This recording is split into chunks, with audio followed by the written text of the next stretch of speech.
ये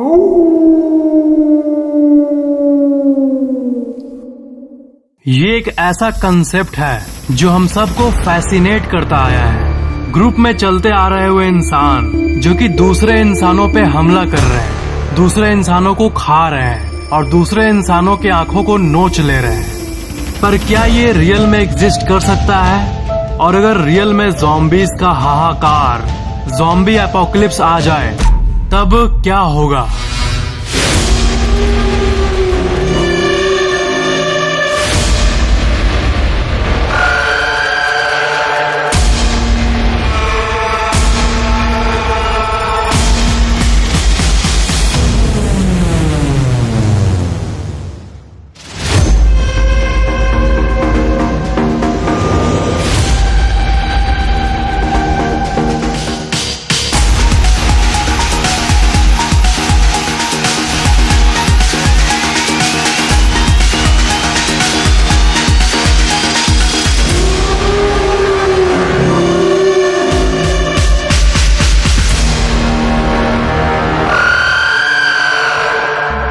मूवीज के ज़ॉम्बीज तो अलग बात है, पर आपको तो पता होगा कि फैक्टिक्स पे आपको रियल वर्ल्ड का रेफरेंस मिलता है। ऐसी डेटा जो कि रियल वर्ल्ड में पॉसिबल हो और हॉरर मूवी नहीं बल्कि रियल हॉरर हो।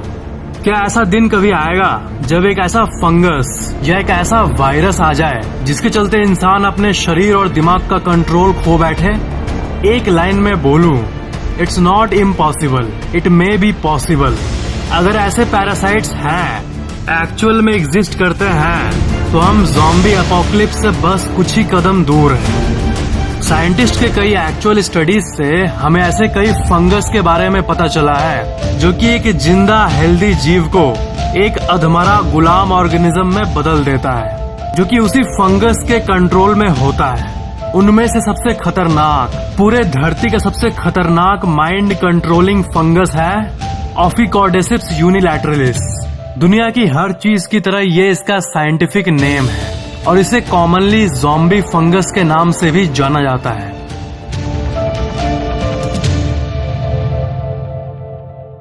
जब चींटियां इधर से उधर घूमती है तब वो खाने को सर्च कर रही होती है और खाने के बीच में ही अगर ये चींटियां अनजाने में इस ज़ॉम्बी फंगस का एक पार्ट ले ले, चींटी के अंदर जाता है और अपने आप को मल्टीप्लाई करना स्टार्ट कर देता है।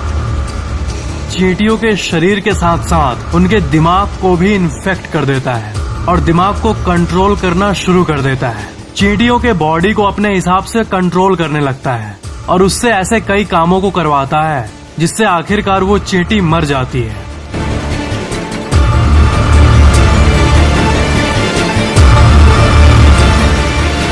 चींटी के शरीर से बाहर निकलकर अपने आप को और फैलाने लगता है और अपने आप को एनवायरनमेंट में फैलाते रहता है। देन किसी और चींटी पर हमला करता है और ऐसे करते करते अपना पॉपुलेशन बढ़ाते रहता है।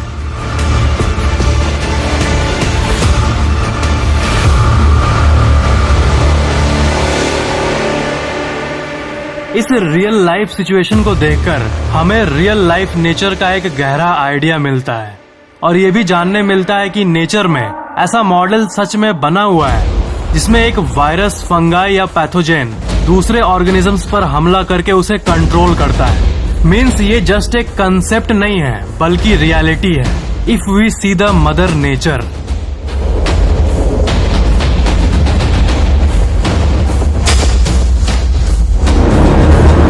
वो ऑफिकॉर्डेसिप्स यूनिलैटरलिस फंगस कई सालों के एवोल्यूशन से अपने होस्ट के दिमाग पर कंट्रोल करना सीख लिया है और अभी रियल टाइम में भी असल दुनिया में वो फंगस कहीं न कहीं अपने आप को रिप्रोड्यूस कर रहा है और फैल रहा है।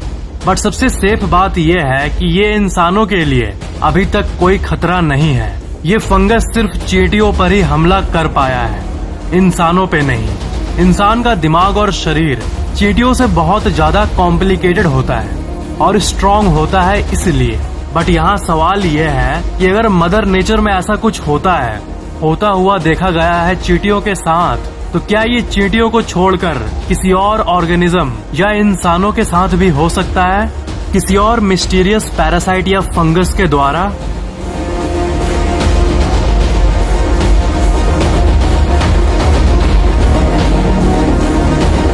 इबोला वायरस आपको याद है, वो वायरस भी चमगादड़ों का वायरस था, बट वो उनके शरीर से निकलकर बाकी टाइप के लिविंग ऑर्गेनिजम्स को भी इफेक्ट करने लगा, जैसे चिंपैंजी, पिग्स एक्सेट्रा, और समय के साथ साथ इंसानों को भी।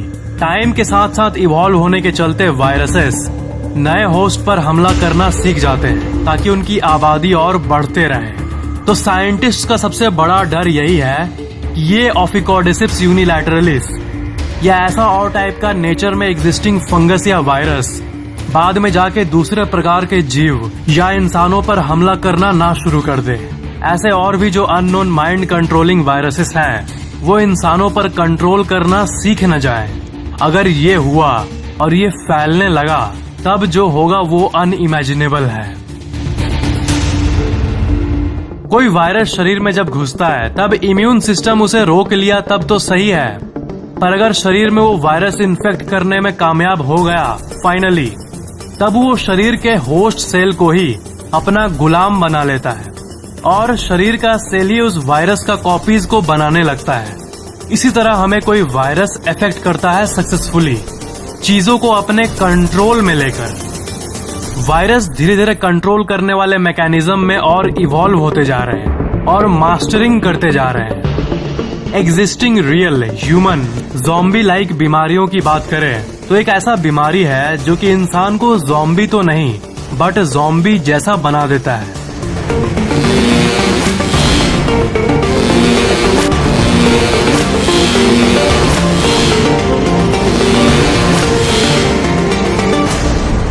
कैटाटोनिक स्किज़ोफ्रेनिया ये एक ऐसी कंडीशन होती है जो जब अपने लास्ट हद तक चली जाती है तब इंसान को पता नहीं चलता कि क्या रियल है और क्या अनरियल है।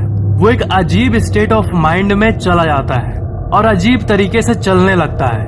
वो बहुत मुश्किल से बात कर पाता है और उसे समझ नहीं आता है कि वो है क्या, क्या कर रहा है और जो कर रहा है उससे होगा क्या। वो कब हंसते हैं, क्यों हंसते हैं, उनको कुछ पता नहीं होता। एक और ऐसी बीमारी है जिसमें इंसान को ये लगने लगता है कि मैं मर गया हूँ, कोटार्ड डिल्यूजन। और अगर आप फैक्टिक्स के TEF सीरीज के रेगुलर व्यूअर होंगे तो आप इसके बारे में एक ना एक बार जरूर सुने होंगे। जिस इंसान को ये बीमारी होता है उसको ये लगता है कि वो मर चुका है। They think that they do not exist. वो अपने मन में आवाजों को सुनते हैं जो कि उन्हें ये कहता है कि वो मर गए हैं।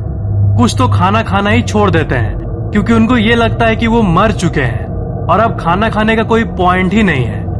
और कुछ अपने आप के ऊपर ही हमला करने लगते हैं एक ज़ॉम्बी की तरह। साल 2008 में अचानक से एक बूढ़ी औरत को कुछ होने लगा और उसके घर वालों ने हॉस्पिटल में उसे एडमिट किया और हॉस्पिटल में वो अचानक से कहने लगी कि मैं मर चुकी हूँ और मैं सड़ी हुई मछली की तरह स्मेल कर रही हूँ। बल्कि एक्चुअल में ऐसा कुछ नहीं था, बट उसका माइंड ऐसा हो गया था कि उसने एग्जैक्ट यही लाइन कहा था। और उसने ये भी कहा था कि मुझे हॉस्पिटल के उस रूम में ले चलो जहां डेड बॉडीज रखी हुई है, मुझे उनके बीच में रहना है। This is an actual case of the disease. ऐसे और कई अजीब केसेस आपको NCBI के ऑफिशियल गवर्नमेंट वेबसाइट पे मिल जाएगी।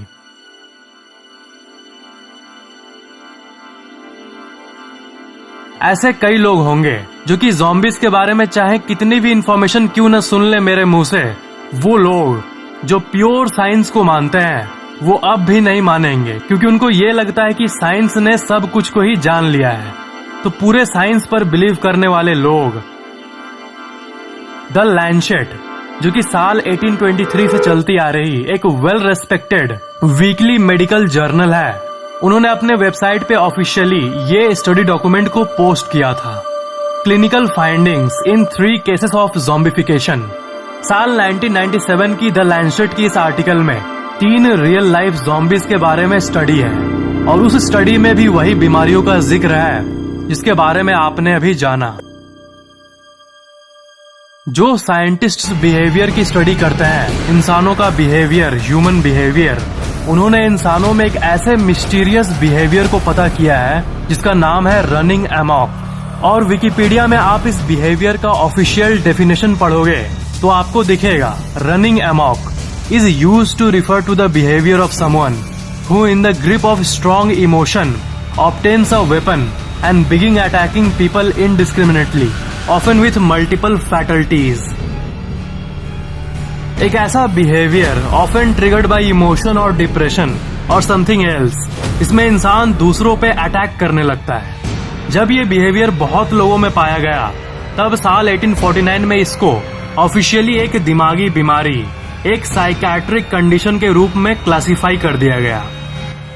तो सबसे बड़ा कंसेप्ट और थ्योरी ये है कि अगर इंसानों ने दिमाग को आज तक नहीं समझ पाया है और इसी तरह के ज़ॉम्बी लाइक बीमारियां एक्चुअल में होती है, तो क्या ऐसी बीमारी नहीं आ सकती जिसमें इंसान अनकंट्रोलेबल वे से रिएक्ट करे due to a virus, chemical और एनीथिंग। अभी की जो ज़ॉम्बी लाइक एग्जिस्टिंग बीमारियां हैं वो बहुत ही ज्यादा रेयर होती है और यूजुअली कॉन्टेजियस नहीं होती है, मतलब दूसरों को टच करने से फैल नहीं जाती।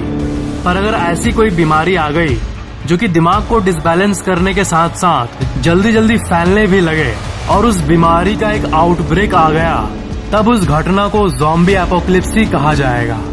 United states centre for disease control and prevention ने भी एक आर्टिकल को पोस्ट किया है जिसमें एक्सप्लेन किया गया है कि अगर ज़ॉम्बी एपोकलिप्स हुआ तो कैसे सेफ रहेंगे हम लोग, क्या करना चाहिए हम लोगों को अगर एपोकलिप्स का नौबत आया तब। उसमें लिखा हुआ है कि हम लोगों को क्या करना चाहिए सेफ रहने के लिए। हालांकि उसको सीडीसी मेटाफोर की तरह यूज किया है हर तरह की इमरजेंसी में प्रिपेयर्डनेस को अवेयर करने के लिए, बट ज़ॉम्बी एपोकलिप्स की पॉसिबिलिटी, जस्ट लाइट पॉसिबिलिटी को भी उन्होंने इग्नोर नहीं किया। और अगर सच में ज़ॉम्बी एपोकलिप्स आ जाए, तब अगर प्रिपेयर्डनेस की माने तो शायद ही हम लोग कुछ कर सकेंगे, because that will be massive.